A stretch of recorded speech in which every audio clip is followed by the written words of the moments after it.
Canadians are clear on the two most important economic issues we face: inflation and high interest rates.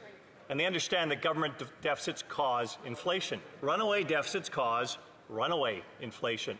This year's deficit is expected to be $47 billion, $7 billion higher than forecast. To say this is a runaway is an understatement. The Bank of Canada, the governor, has been clear. Deficits are the main factor keeping interest rates high.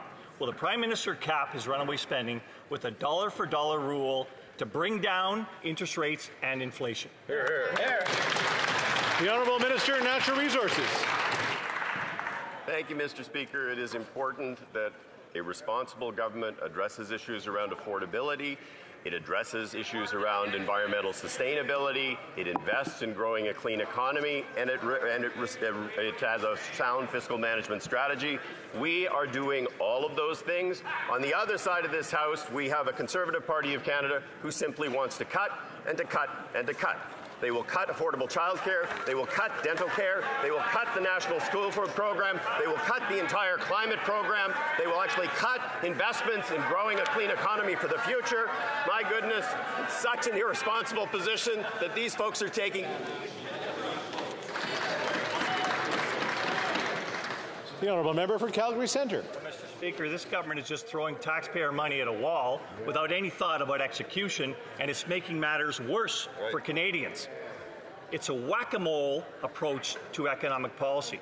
Obviously, after 8 years of this NDP Liberal government, Canadians can't afford this Prime Minister, his excess spending, nor his corruption.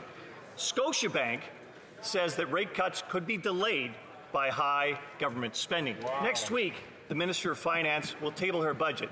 It is time for the deficits to stop. Will the minister commit to a dollar-for-dollar reduction in order to bring inflation and interest rates under control? Hear, hear. The Honourable Minister of Natural Revenue. Mr. Speaker, on this side of the House, we will always be there to support Canadians, especially vulnerable Canadians, while maintaining a prudent fiscal position, including a AAA credit rating, Mr. Speaker, and the lowest debt-to-GDP ratio in the G7. We've been there for seniors with increases in the GIS and the OAS. We are there for school children with a national school food program. We are there for millennials and Gen Z with affordable housing and rental accommodation. Mr. Speaker, on this side of the House, we know how to do prudence as well as providing for the most vulnerable in this country. Thank you.